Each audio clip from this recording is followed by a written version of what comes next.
apa kita ini ya, untuk bahan saya saja satu kali ini saja. Materi kita yang pertama adalah pemikiran Aloysius Pieris. Kita akan lihat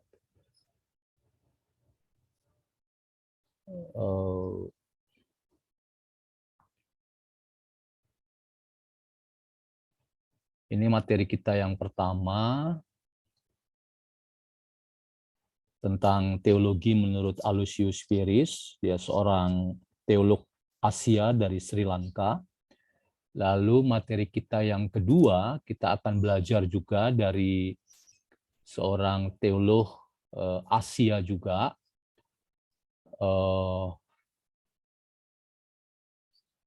yang namanya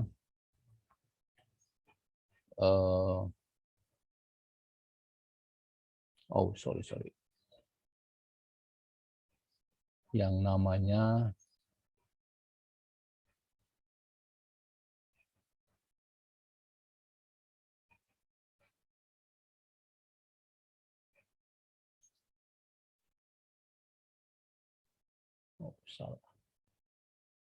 mana dia tadi?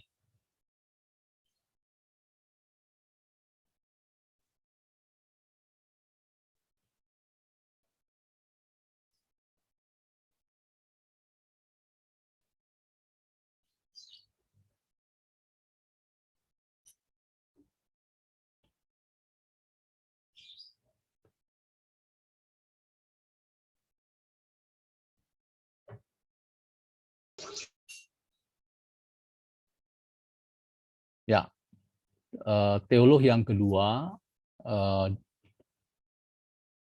yang kita akan pelajari adalah pemikiran Chuan Sheng Song. Dia seorang teolog dari Taiwan, ya. Jadi namanya nama-nama Cina. Baik, kita akan mulai materi kita yang pertama, teologi menurut Aloysius Pieris. Nah, siapakah Aloysius Pieris? Ia lahir pada tahun 1934 di Sri Lanka dan ia masih hidup sampai hari ini.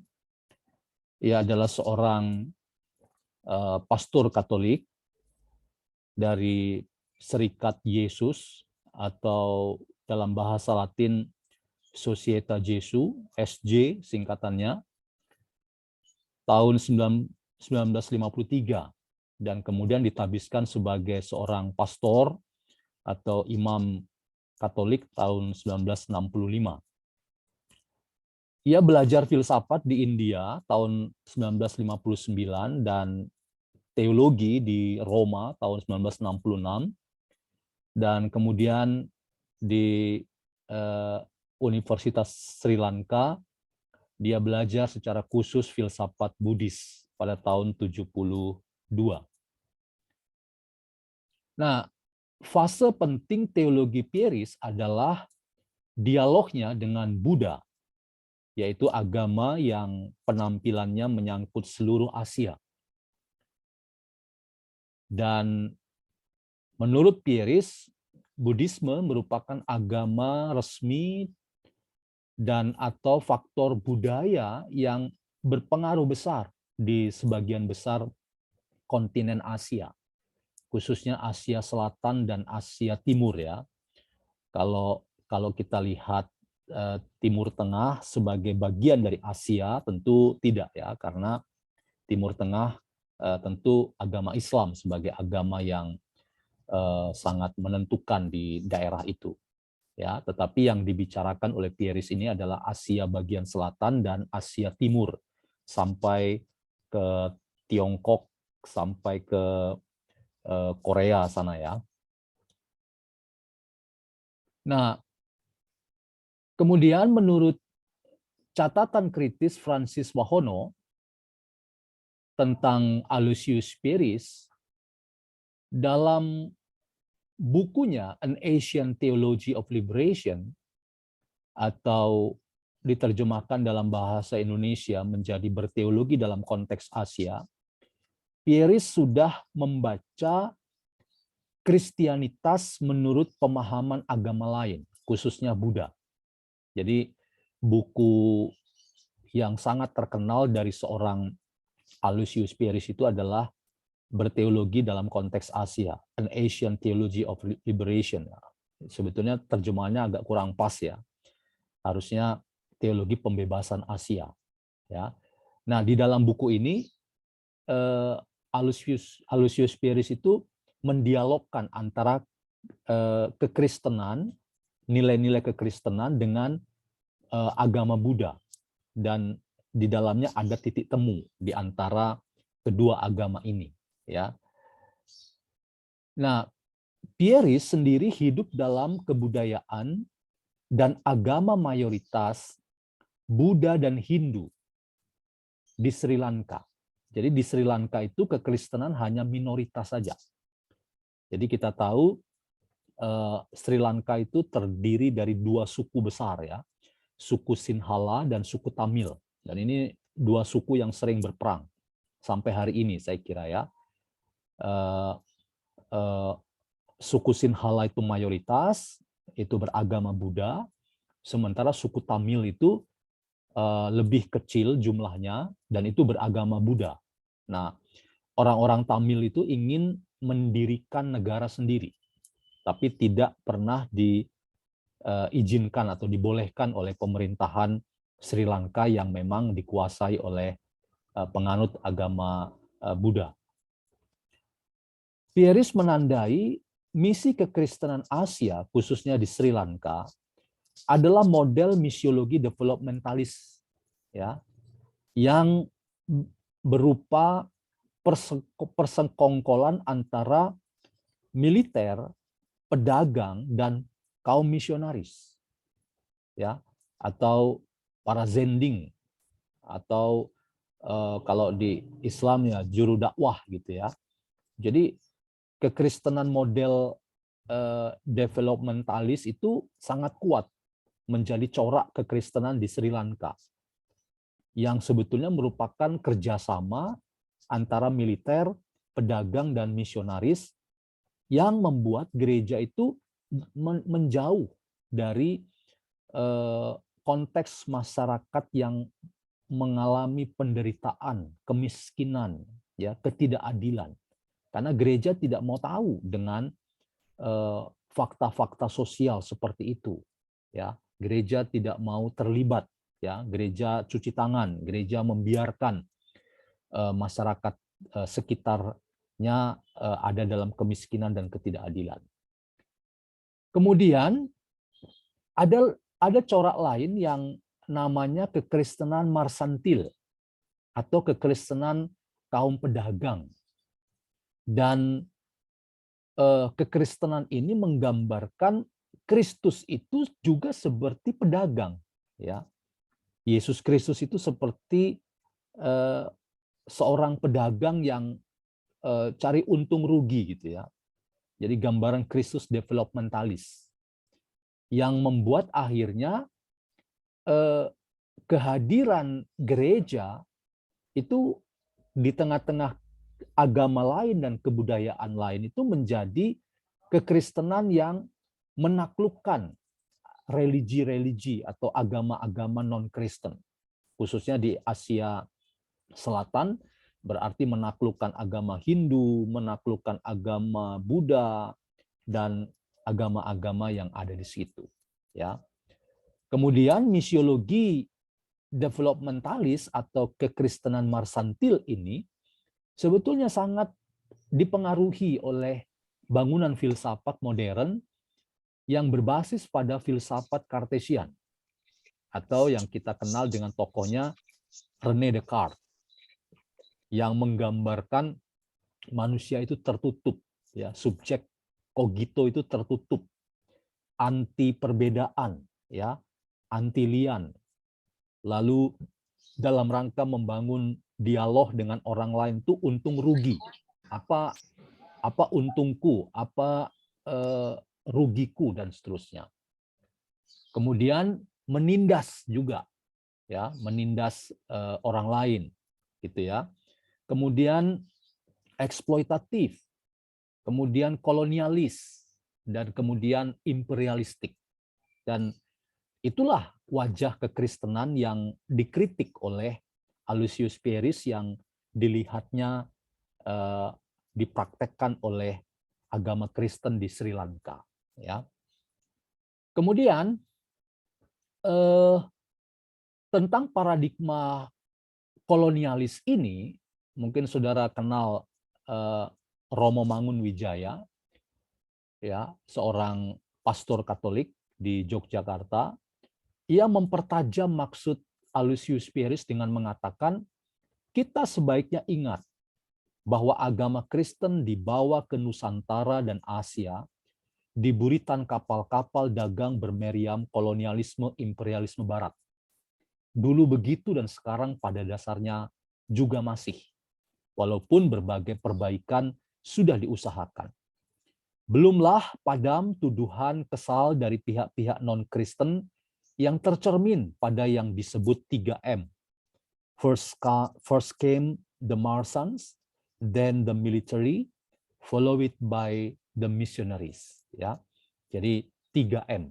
Ya, jadi pertama datang sebagai kaum pedagang mencari rempah-rempah, kemudian masuk penjajah dengan militer, ya, kemudian diikuti oleh kaum misionaris, ya, yang membawa agama Kristen ke Nusantara, ke Asia. Ini kritik tajam, ya, terhadap model kekristenan developmentalis atau kekristenan marsantil atau kekristenan pedagang ini.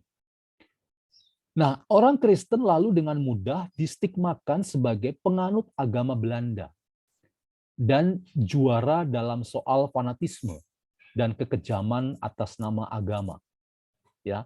Dan ini sebuah pengakuan jujur, ya, bahwa kekristenan ketika dibawa ke Asia itu dibangun juga dengan semangat fanatik.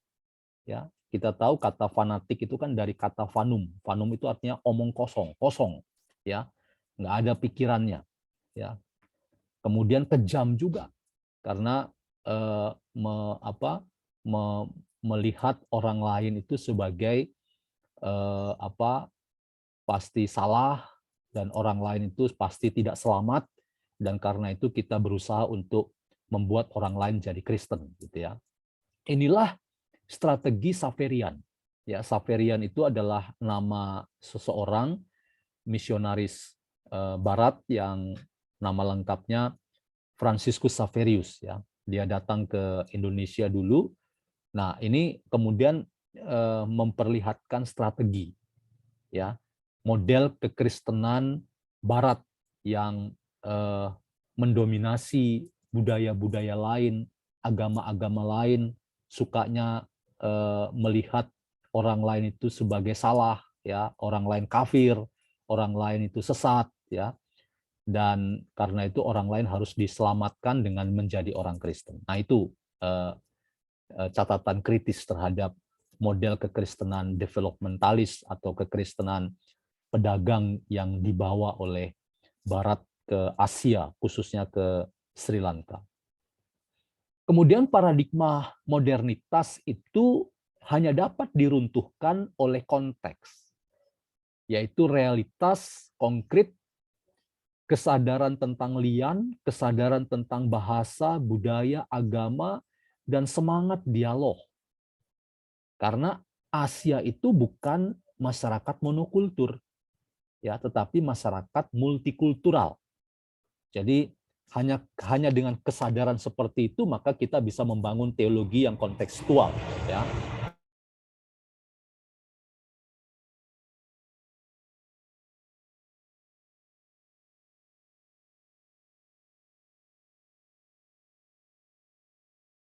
Nah, berikutnya menurut Aloysius Pieris, Asia tidak hanya kemiskinan, tetapi juga religiositasnya.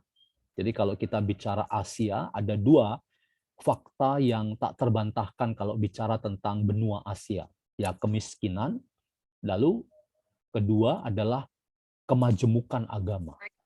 Nah, lewat sintesis antara tantangan dialog agama dan kemiskinan, Pieris kemudian menggagas apa yang disebut dengan teologi pemerdekaan yang berperspektif Asia, ya, teologi pembebasan dengan kacamata Asia. Jadi kacamata Asia itu adalah usaha untuk bagaimana agama-agama di Asia tidak boleh lagi merasa paling benar sendirian, tidak boleh lagi merasa paling hebat sendirian, tetapi mau terbuka dan bekerja sama, berdialog. Tujuannya adalah untuk pembebasan Asia dari kemiskinan, ya, dari konflik-konflik sosial yang antara lain disebabkan karena perbedaan dalam budaya dan agama. Ya, itulah teologi pemerdekaan dengan perspektif Asia. Yang berikut,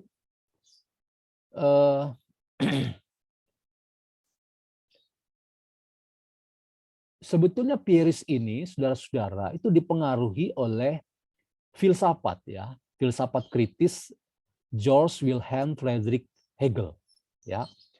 Jadi Hegel itu, ya, oleh Hegel, pemahaman tentang subjek yang dipinjam dari Immanuel Kant itu dimengerti sebagai das Ding an sich, ada pada dirinya sendiri.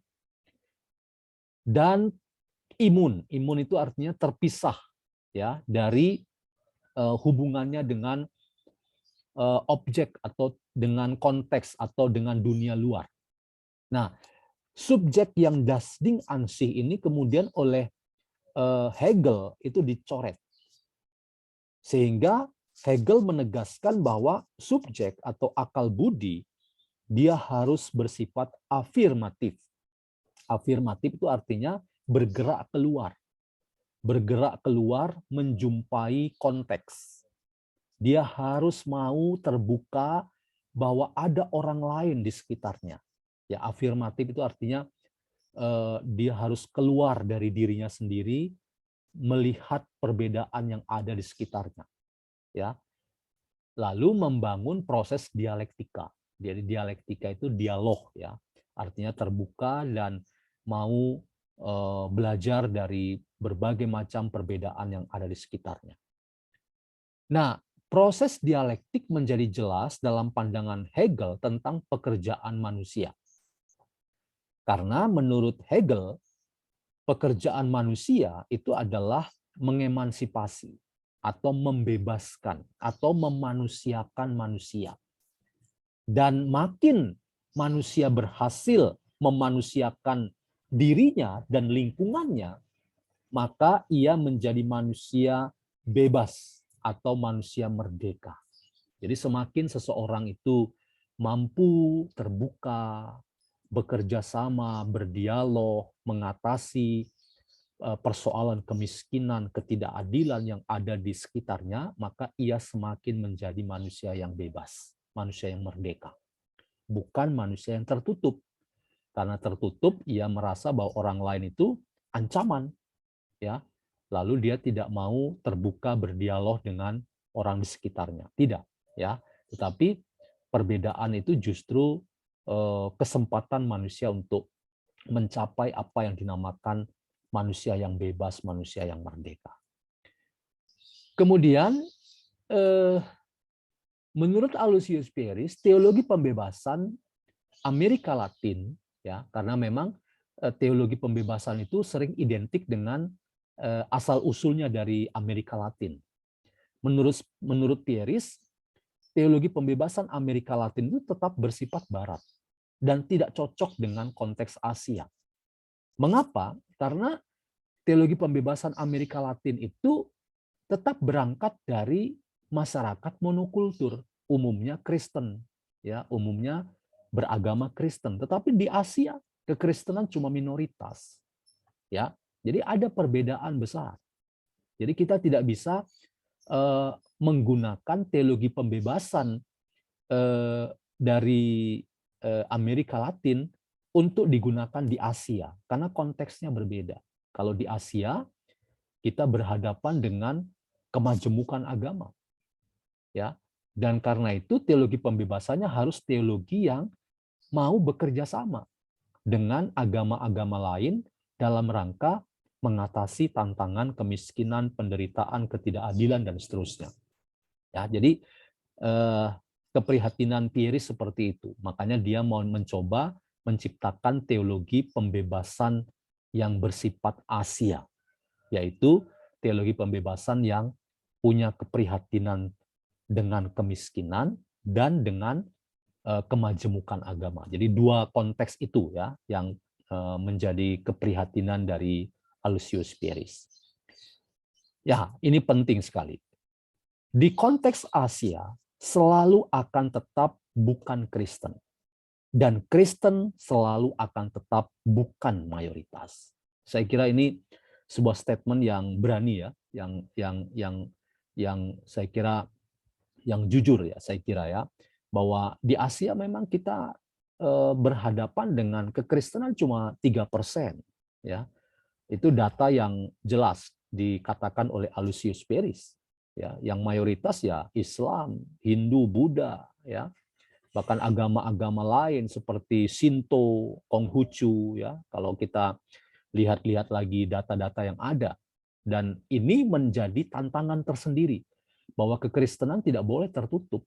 Kekristenan harus mau terbuka dan bekerja sama. Jadi Anda sudah mulai tahu ya. Jadi keprihatinan Aloysius Pieris itu adalah bagaimana membuat kekristenan itu menjadi agama yang terbuka, yang mau bekerja sama, mau berdialog dengan agama-agama lain. Tidak merasa paling benar sendiri, tidak merasa paling hebat sendiri. Ya. Karena kita cuma minoritas, ya. Di Indonesia apalagi, ya. Dari 100% itu mungkin kekristenan cuma 6%, ya, 7%, sisanya agama lain, tapi 90%-nya mayoritas beragama Islam. Dan ini memberikan sinyal penting bahwa Islam harus menjadi mitra dialog yang utama bagi kekristenan kalau mau menjadi gereja yang mau menjadi teologi yang kontekstual, yang relevan dan yang fungsional di Indonesia dan di Asia. Jadi kita mau mengajak umat Islam dalam rangka mari kita bekerja sama untuk mengatasi tantangan kemiskinan, penderitaan, dan lain-lain. Nah, Aloysius Pieris kemudian dikenal dengan paradigma, ya, paradigma love in action paradigm, paradigma cinta kasih sebagai dalam tindakan, ya. Jadi orang seringkali bertanya, apa puncak hidup beriman? Ada yang mengatakan puncak hidup beriman itu adalah mistik atau tasawuf atau kontemplasi. Orang pergi ke gunung, orang pergi ke padang gurun, orang pergi ke gua-gua, ya, orang merasa bahwa di tempat-tempat sepi dan sunyi itu orang bisa bertemu dengan Tuhan. Ya, tidak salah, tetapi menurut Pieris itu bukan. Itu bukan puncak hidup beriman.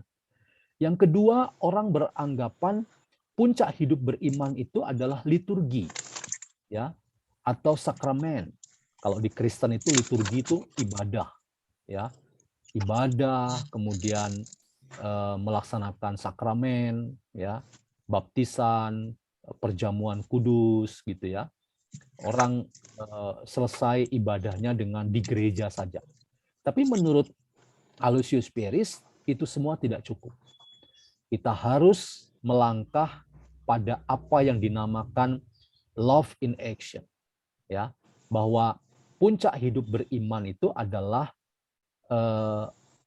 cinta yang diwujudkan dalam tindakan, ya. Bagaimana kita melakukan tindakan keadilan, bagaimana kita melakukan tindakan yang penuh dengan perdamaian, bagaimana kita melakukan tindakan yang menyayangi sesama, ya. Orang yang berbeda agama itu bukan saingan, mereka bukan musuh kita. Itu semua penting, ya. Itu semua itulah yang paling penting dari hidup beriman kita, ya. Jadi saya kira ini menjadi wawasan juga kepada kita ya, bahwa seringkali kita selesai beriman itu pada tempat ibadah. Seringkali kita selesai hidup beriman kita itu pada berusaha untuk menemukan Tuhan, ya. Padahal Tuhan itu seringkali dijumpai pada mereka yang ada di pinggir jalan, mereka yang ada di perempatan jalan. Tuhan bisa ditemukan di dalam mereka-mereka yang menderita, mereka yang sedang berusaha mencari sesuap nasi setiap hari. Ya, saya kira tugas kita adalah peka pada wajah-wajah Tuhan yang ditemukan dalam hidup mereka yang menderita itu, ya. Mereka yang disebut kaum duafa, ya, mustad'afin, mereka yang disebut dengan mereka-mereka yang mengalami penderitaan dan seterusnya. Itulah yang dipikirkan oleh Aloysius Pieris. Nah, jadi saudara-saudara, Asia akan tetap merupakan benua bukan Kristen. Karena itu, Aloysius Pieris merasa bahwa kekristenan itu justru kehilangan rasa Asia, Asian style, ya, merasa benar sendiri, merasa paling selamat sendiri, ya, lalu melihat orang lain itu, agama lain itu sebagai saingan, bahkan musuh, ya. Jadi Aloysius Pieris itu memberi kritik tajam pada kekristenan sendiri yang kehilangan rasa Asia. Rasa Asia itu ini yang warna biru. Yang pertama, overwhelming poverty, kemiskinan yang tumpah ruah. Lalu yang kedua, multifaceted religiousness. Apa itu? Kereligiusan, kemajemukan yang beragam, gitu ya. Jadi kalau kita bicara Asia, wah ini macam-macam agamanya. Kadang-kadang kita sampai belum tahu rupanya ada agama ini, ya, dan ternyata hidup, ya, kita baru tahu.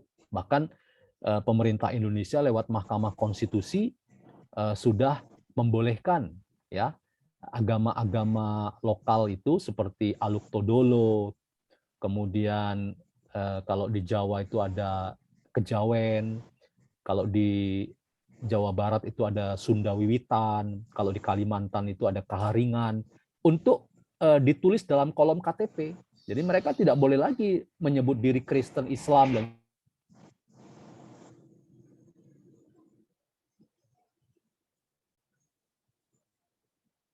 jadi Mahkamah Konstitusi sudah memutuskan, ya, bahwa penganut penghayatan kepercayaan adat itu boleh menyebut dalam kolom KTP, agama saya apa? Agama saya Aluk Todolo.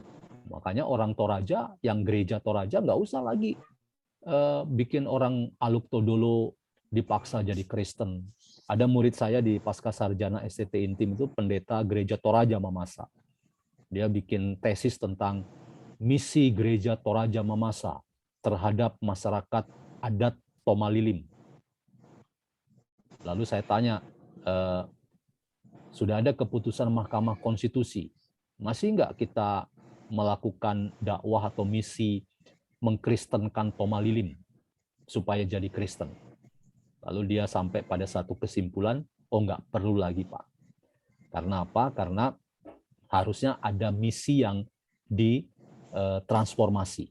Lalu misi apa? Misi persahabatan, ya, misi persaudaraan, ya. Jadi misi atau dakwah itu tidak hanya sekadar membuat orang lain pindah agama, ya, itu terlalu miskin, ya, tetapi membuat orang lain menjadi mengerti arti persaudaraan, ya, arti persahabatan, arti kerjasama. Nah, ini yang dipikirkan juga oleh seorang yang bernama Aloysius Pieris, ya.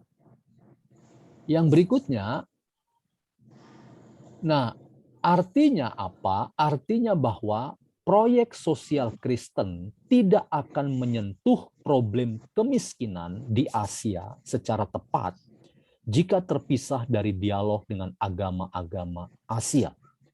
Sebaliknya, tidak akan ada dialog otentik antara agama-agama tanpa didasari oleh keterlibatan terhadap penderitaan kaum miskin Asia. Ya, jadi ini khususnya yang dari perspektif Kristen ya. Jadi kekristenan tidak akan kontekstual, tidak akan relevan kalau dia tidak punya kesadaran bahwa ada agama-agama lain di sekitarnya. Lalu kekristenan juga tidak akan relevan tanpa ada kesadaran untuk berusaha mengatasi tantangan penderitaan karena kemiskinan. Ya, ini menjadi keprihatinan dari Aloysius Pieris. Jadi teologi yang asiatik, ya, ini kata Pieris, itu hanya mungkin kalau kita mengalami baptisan ganda.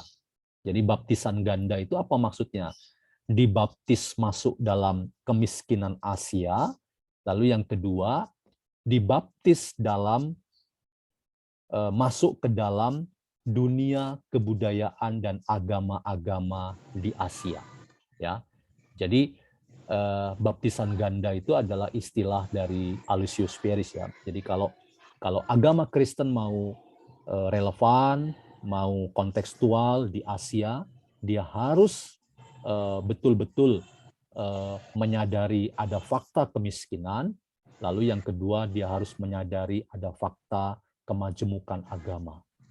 Bahkan kesadaran bahwa kekristenan hanya minoritas di Asia. Asia ya, kekristenan akan tetap minor ya di Asia ya. Karena itu harus terbuka, harus mau bekerja sama dengan mereka-mereka yang beragama lain. Ini pertama materi kita, saudara-saudara. Materi kita yang kedua,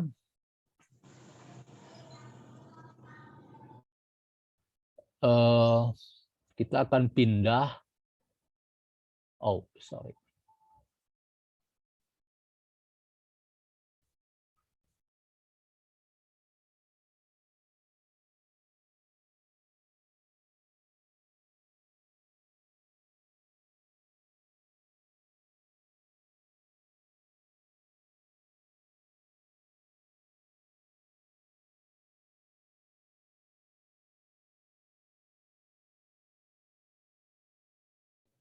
Nah, materi kita yang kedua, kita akan melihat pemikiran teolog Asia dari Taiwan, namanya Chuan Sengsong, ya, atau sering disingkat CS Song.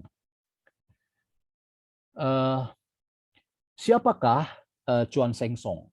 Ya, dari beberapa tulisan yang saya temukan dari teolog Indonesia yang menulis tentang Chuan Sengsong, misalnya Solarso Sopater, dia menyebut Chuan Sengsong itu sebagai seorang tokoh pembaharu dalam usaha berteologi di Asia. Kemudian Gerrit Singgih menyebut CS Song itu sebagai teolog Asia, ya, yang mempengaruhi, termasuk mempengaruhi Prof. Gerrit Singgih ya, dalam tulisan bukunya dari Israel ke Asia. Kemudian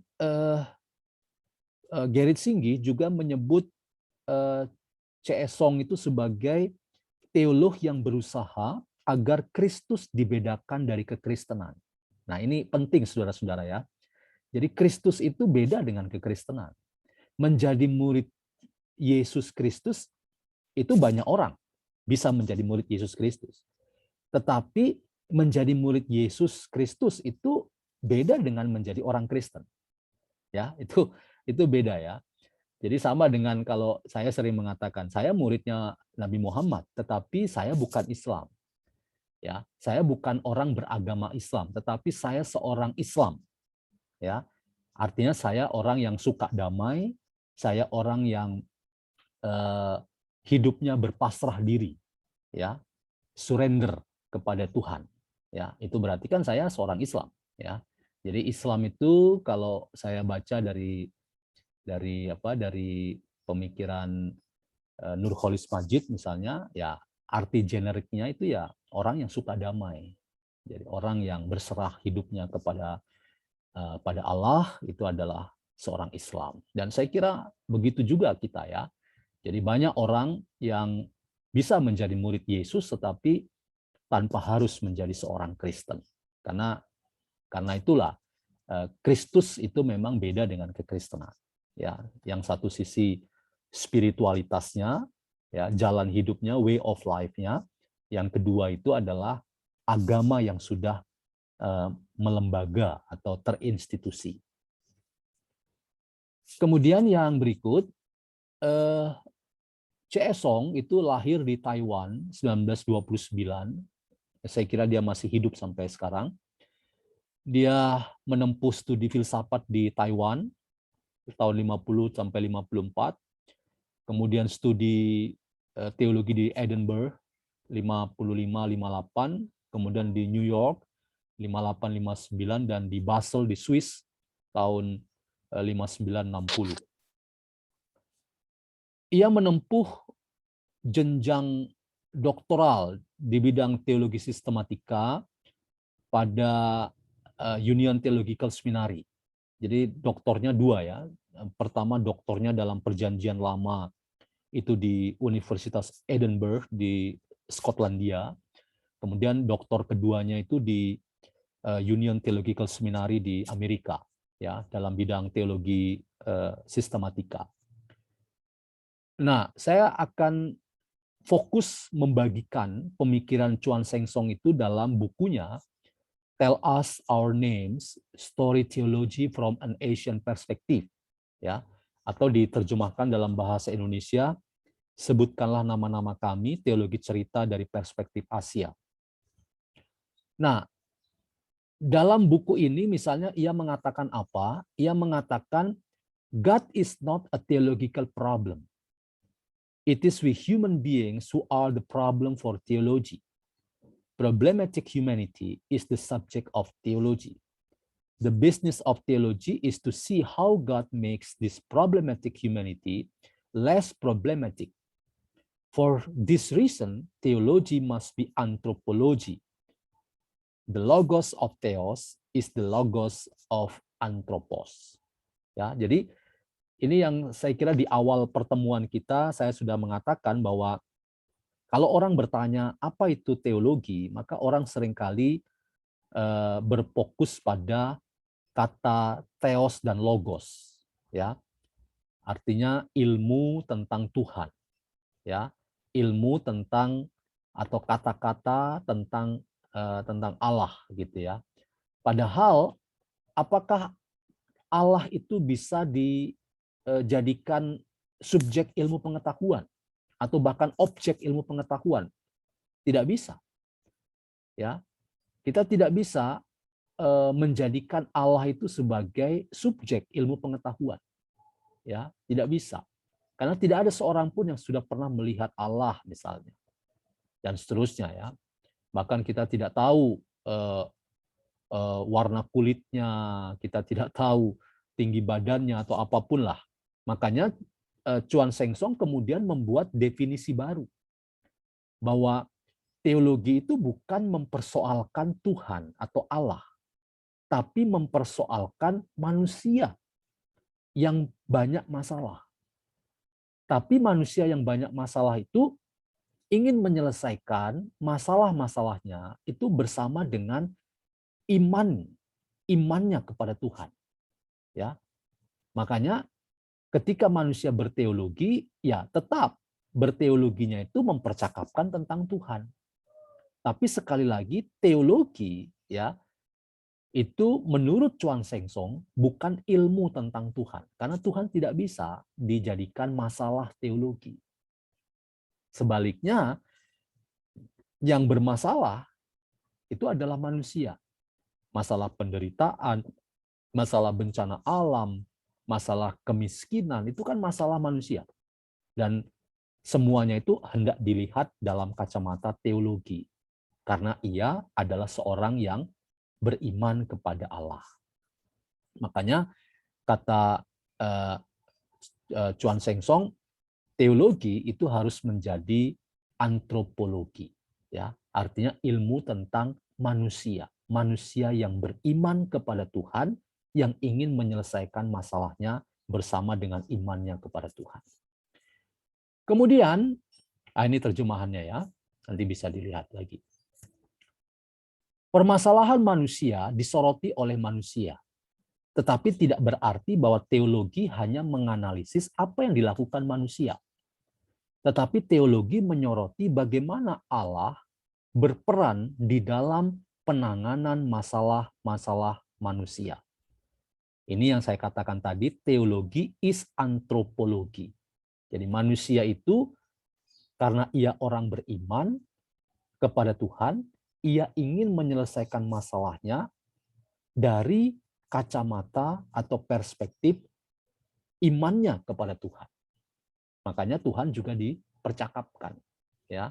Tuhan juga dirujuk, ya, sebagai sumber kekuatan untuk ia menyelesaikan masalah-masalah dalam hidupnya sehari-hari.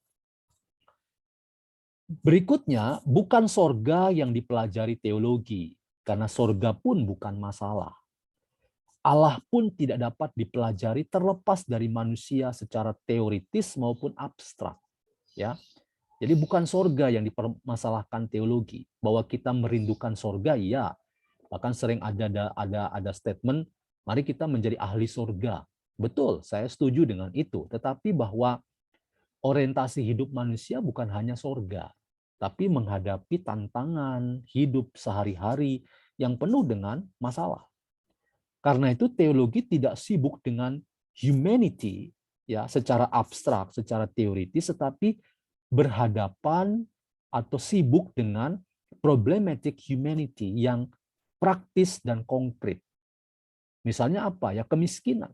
Bagaimana kita berteologi dalam rangka menyelesaikan persoalan kemiskinan? Bagaimana kita berbicara tentang Tuhan berhadapan dengan tantangan misalnya bencana non-alam seperti COVID-19 ya yang kemarin menghantui kita, yang sekarang sudah mulai agak melandai ya. Malah muncul lagi hepatitis anak ya, kita tidak tahu lagi ini penyakit apa. Ada juga di televisi sindrom kuning ya. Mungkin pada anak juga, dan ini menjadi pertanyaan kita. Ada banyak penyakit yang muncul ya, berbagai penyakit muncul hari ini yang masih misteri ya. Siapa yang bikin semuanya itu ya? Kalau kita yang berangkat dari kemahakuasaan Tuhan, ya Tuhan yang bikin semuanya. Tapi apakah Tuhan itu bisa kita salahkan karena Dia yang bikin semuanya, lalu sakit penyakit muncul, lalu kemudian ada banyak korban ya, bahkan banyak suami istri meninggal, mungkin saudara-saudara kita juga meninggal, lalu kita salahkan Tuhan? Kan tidak. Ya, jadi ada banyak faktor ya yang memperlihatkan problematic humanity ini. Nah, tetapi kata Song, theology is not human beings speculating on the nature and essence of God. The subject of theology is God Himself. Ya, jadi sekalipun teologi itu bukan spekulasi manusia tentang hakikat Tuhan, ya, tetapi jelas bahwa subjek teologi ya tetap Tuhan sendiri. Ya, saya katakan tadi, Tuhan yang kita pahami itu sebatas pada wahyu. Ya, kalau di dalam Islam ya Al-Qur'an, di dalam kekristenan ya wahyu itu diterjemahkan dalam kitab suci atau Alkitab, the Bible, ya. Jadi kita semua percaya bahwa hakikat Tuhan itu bisa kita pelajari dari situ. Tetapi yang mau dikatakan oleh Chuan Seng Song itu adalah bukan spekulasi, bukan omong kosong gitu loh. Bukan omong-omong yang tidak punya dasar, ya. Bahwa kita bicara tentang Tuhan tapi bukan bicara tentang Tuhan yang ngawur-ngawur gitu ya. Tidak. Atau misalnya Tuhan yang menginginkan ada kekacauan, Tuhan yang sukanya perang. Apakah memang seperti itu Tuhan? Nah, ini yang di dalam refleksi umat Kristen misalnya pada Paskah kemarin ya, 3 minggu yang lalu kalau saya tidak salah, misalnya memberikan ada surat terbuka dari gereja-gereja dunia untuk mengkritik gereja-gereja yang ada di Rusia dan di Ukraina. Mereka dua negara ini kan sama-sama Kristen mayoritas ya, tetapi perang jalan terus gitu loh. Pada masa Paskah pun jalan terus, padahal Paskah itu kan artinya pengampunan Tuhan. Orang tidak bisa mengampuni. Jadi inilah yang disebut speculating of God, ya. Jadi kita bisa menyebut di bibir kita percaya kepada Tuhan, tapi kelakuan kita, ya, tindakan kita, perilaku kita itu tidak mencerminkan kita sebagai orang yang percaya kepada Tuhan. Akhirnya kepercayaan kita kepada Tuhan itu cuma omong kosong, cuma spekulasi saja, cuma ada dalam pikiran kita, ada dalam mulut kita, tapi tidak pernah itu diwujudkan dalam tindakan. Kalau betul bahwa Tuhan itu Maha Pengasih dan Maha Penyayang, bagaimana kita mengasihi sesama manusia misalnya, ya, supaya percakapan tentang Tuhan itu tidak hanya spekulating. Yang berikutnya, ini menarik konsep yang ditawarkan oleh Chuan Sheng Song, bahwa ketika kita bicara tentang Allah, maka Allah itu tidak bisa dibicarakan sekali dan selamanya. Mengapa? Karena Allah itu bergerak, Allah itu dinamis. Dia bukan straight line God. Ya. Jadi Allah itu bukan jalannya lurus-lurus gitu. Chuan Sheng Song malah mengatakan God moves in all directions. God moves forward, not up, but also sideways and even backwards. Perhaps God zigzags too. Ya. Jadi Allah itu bisa bergerak ke kiri, ke kanan, ke depan, ke belakang, mundur, ya, belok kiri, belok kanan, atas ke bawah, dan mungkin jalannya zigzag gitu loh. Ya, kalau kita bisa mengatakan Allah itu seperti apa, ya mungkin bukan Allah lagi, tapi pikiran kita yang kita jadikan Allah, gitu ya. Jadi ini kita perlu hati-hati sebagai orang beragama, bahwa seringkali kita mengatasnamakan Tuhan, kita mengatasnamakan Allah, padahal kita tidak melakukan apa yang dikatakan oleh Allah. Ya, malah apa yang kita lakukan itu bertolak belakang dengan sifat-sifat Allah gitu loh. Nah, apa yang dikatakan Chuan Sheng Song ini dalam kekristenan, perkembangan teologi Kristen, itulah sebetulnya ingin menolong orang-orang Kristen itu untuk terbuka gitu ya. Terbuka menyadari bahwa pekerjaan Allah itu tidak bisa dibatasi di dalam gereja. Allah itu juga ada di luar gereja. Allah bekerja dalam agama-agama lain. Allah bekerja di dalam budaya-budaya lain.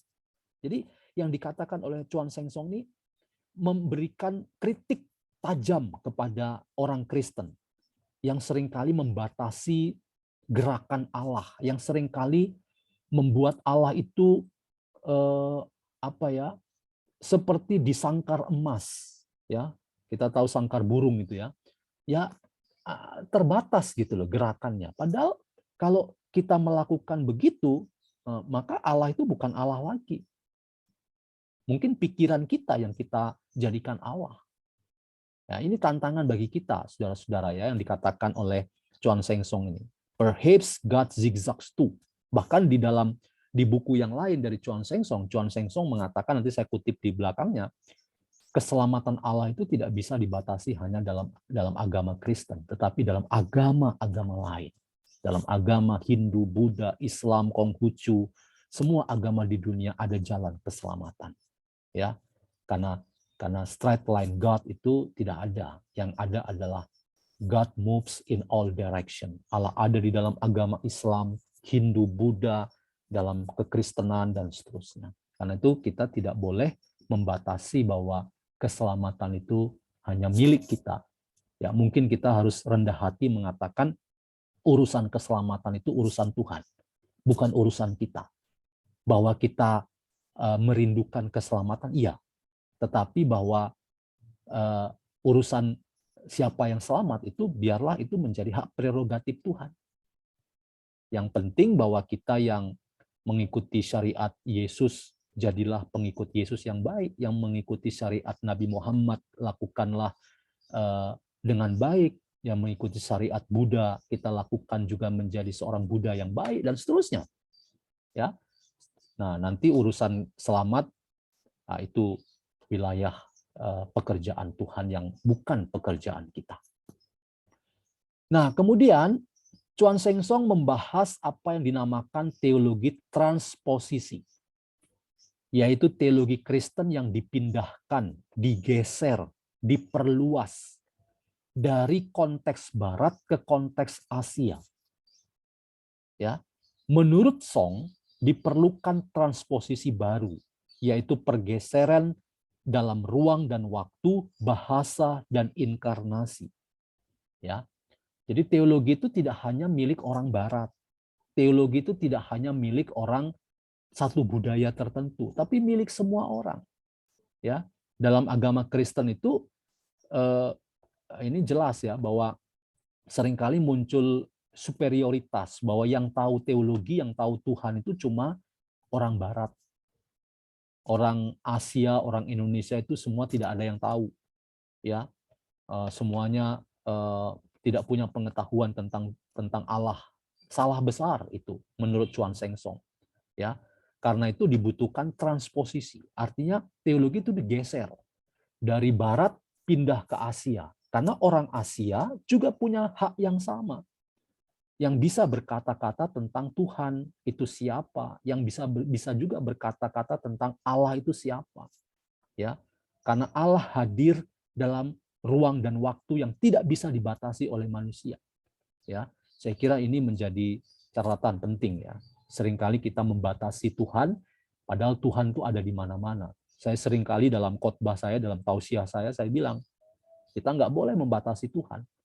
Tuhan ada di mana-mana. Bahkan mungkin Tuhan tidak ada di gereja. Ya, jangan pernah kita terlalu percaya diri. Jangan-jangan Tuhan tidak ada lagi di gereja. Tuhan sudah ada di pinggir jalan, di perempatan jalan sana, pada diri orang miskin, orang yang tertindas, orang yang menderita. Sementara kita lihat mereka, kita cuek sama mereka.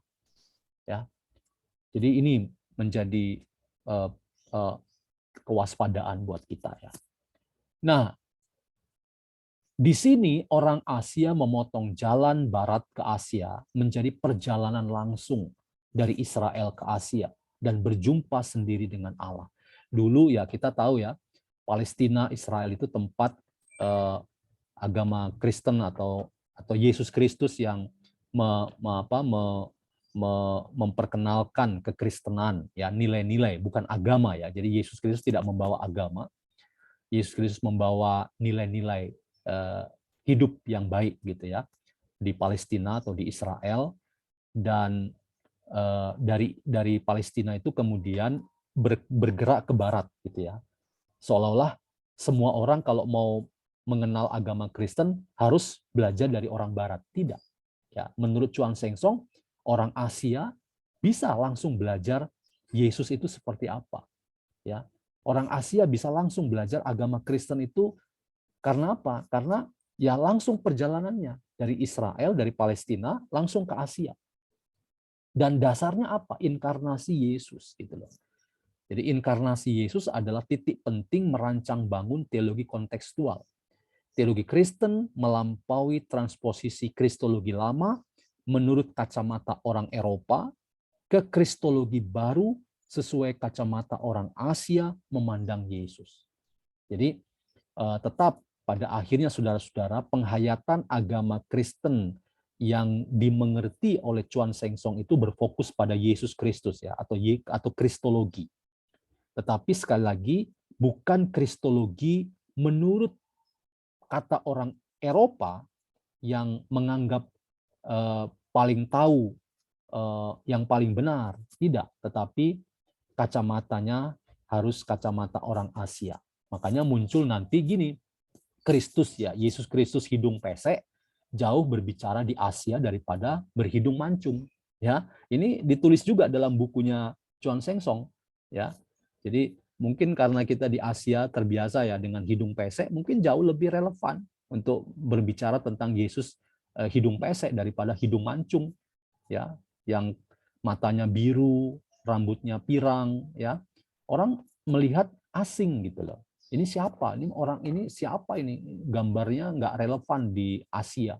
Tapi kita di Asia, Yesusnya digambarkan ya, karena di dalam kekristenan itu boleh menggambarkan yang ilahi ya. Kalau di dalam Islam kan tidak boleh ya menggambarkan yang ilahi seperti Nabi Muhammad, tidak boleh digambar atau dikartunkan ya, orang bisa marah ya.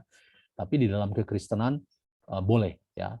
Sehingga saya mengajar di S2 misalnya sekarang di Pascasarjana STT Intim itu ada mata kuliah teologi spiritualitas dan seni. Nah, saya bilang kepada mahasiswa saya, coba gambar Yesus menurut wajah orang Toraja itu seperti apa. Yesus menurut orang Tentena itu seperti apa. Yesus menurut orang Papua itu seperti apa. Karena kalau kita baca dalam sejarah kristologi, ada banyak kristologi. Orang Afrika hitam bisa menggambarkan Yesus berwarna kulit hitam, ya. Yesus dari Tiongkok bisa digambarkan dengan mata sipit, ya. Semuanya itu ingin apa? Ingin agar teologi itu menjadi teologi kontekstual, bukan teologi yang dekontekstual, artinya tidak kontekstual, ya. Nah, dalam perjumpaan dengan agama-agama asing,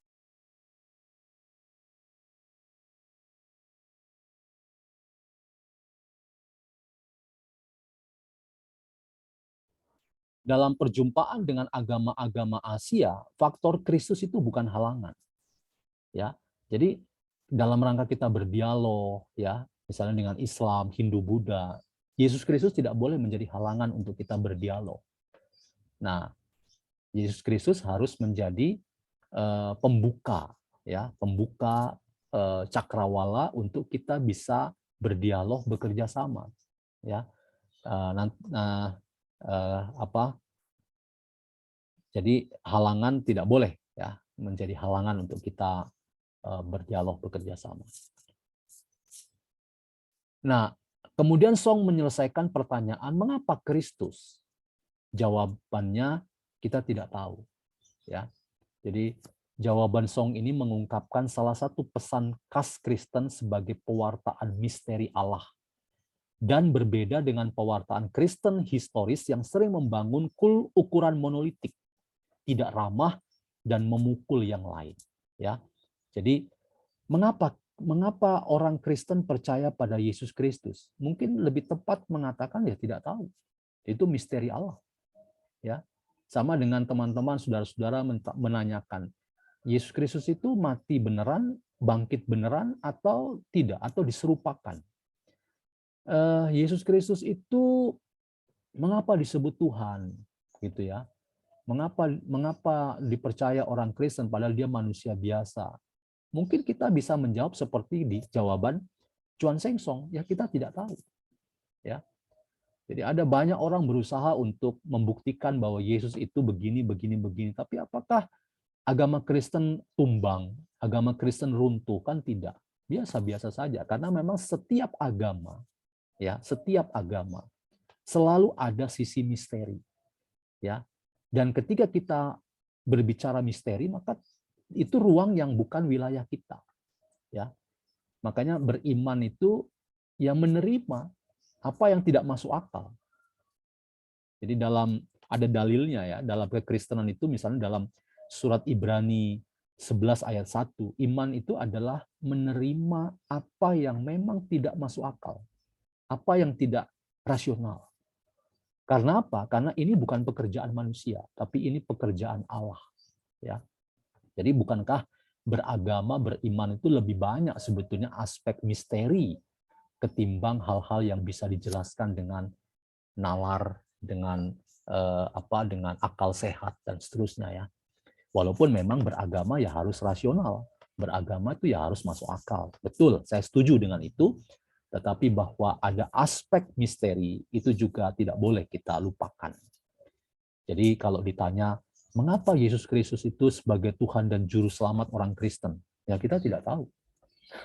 Ya, ini jawaban, saya tidak tahu ini jawaban orang yang putus asa atau jawaban orang yang ini ya seperti Song maksudkan. Inilah keterbukaan kita pada sisi misteri Allah yang bekerja melampaui seluruh akal budi manusia.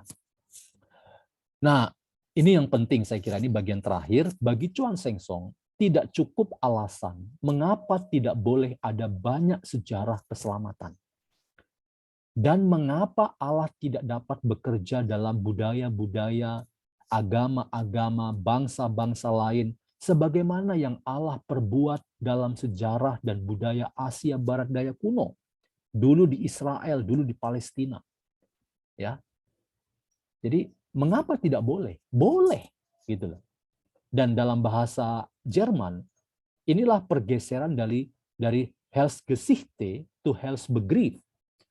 Heilsgeschichte itu sejarah keselamatan. Ya. Kalau Heilsbegriff itu sejarah penciptaan. Ya. Jadi seringkali kan kita berdebat. Kita semua anak-anak Abraham, anak-anak Ibrahim. Jangan lupa kita adalah anak-anak Adam. Ya. Saya lama bertugas di Kalimantan Barat dengan orang-orang Dayak. Orang Dayak itu kan agama lokalnya kan Kaharingan ya. Dan saudara-saudara tahu agama Kaharingan itu juga percaya pada Adam. Jadi nenek moyang kami itu namanya Adam katanya. Loh, kok sama dengan agama Kristen ya? Sama juga dengan Islam. Yang nenek moyangnya namanya Adam, manusia pertama. Ya. Manusia yang tidak berbapak dan tidak bermama gitu ya. Ya, jadi kita seringkali perdebatan kita itu keturunan Abraham, keturunan Ibrahim, yang dikorbankan itu Ishak atau Ismail gitu ya. Tapi kita lupa bahwa kita sama-sama adalah keturunan Adam. Nah, karena kita sama-sama keturunan Adam, maka sebetulnya kita ya satu keturunan gitu loh. Dan kita harus hidup saling mengasihi satu dengan yang lain, saling menghormati ya, saling melihat bahwa kita bersaudara satu dengan yang lain. Dan inilah pergeseran dari Heilsgeschichte ke Heilsbegriff. Kalau Heilsgeschichte ya hanya orang Kristen yang selamat, hanya orang Hindu, Buddha yang selamat, hanya orang Islam yang selamat. Tapi kalau Heilsbegriff ya semua adalah ciptaan Tuhan dan semuanya diselamatkan oleh Tuhan. Ya. Atau bahkan kita ingin mengatakan begini, urusan keselamatan itu urusan Tuhan. Ya, urusan Allah. Urusan Gusti Allah gitu ya. Nah, kita dipanggil hanya mau menjadi orang baik. Ya, berusaha berikhtiar terus agar kita memang masuk dalam hidayah Tuhan dan dilayakkan Tuhan, dipantaskan Tuhan untuk menerima keselamatan. Tapi Chuan Sheng Song ini menarik ya. Ada banyak jalan keselamatan, ada banyak sejarah keselamatan ya. Dan Allah bekerja di dalam semua agama dan semua budaya, semua bangsa-bangsa. Nah, teologi yang disebut Chuan Sheng Song ini disebut sebagai teologi mata ketiga. Dan Chuan Sheng Song meminjamnya itu dari agama Buddha. Ya. Yang berarti kemampuan melihat, mendengar sesuatu yang jauh tersembunyi dari pengetahuan kita. Kemampuan ini memungkinkan kita melihat kembali siapa diri kita. Ya. Bagi Song, mata ketiga diperlukan dalam merancang bangun teologi khas Asia, di mana orang-orang Asia secara leluasa dimungkinkan memandang Kristus dengan matanya sendiri dan berarti menyentuh problem-problem kemanusiaan yang paling asasi, misalnya kemiskinan, penderitaan, dan seterusnya.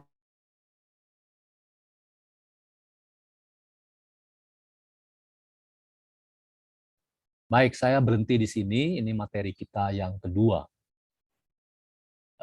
Saudara-saudara, mohon saya diingatkan ya, nanti berbagi materi-materi PDF-nya saya akan share. Ketua kelas tolong ingatkan saya. Mungkin belum ada satupun ya yang saya kirim ya, baik di kelas 1, 2, 3 ya. Nanti materi-materi Anda berhak untuk dapat PDF-nya, Anda bisa pelajari lebih jauh, bahkan bisa didiskusikan lebih jauh. Nah, apakah ada yang mau diskusi? Nah, ini sebelum saya lupa ya, nanti tes akhir semester kita, ya, Saya cuma mau mengajukan satu pertanyaan saja. Jadi pertanyaannya itu sederhana saja.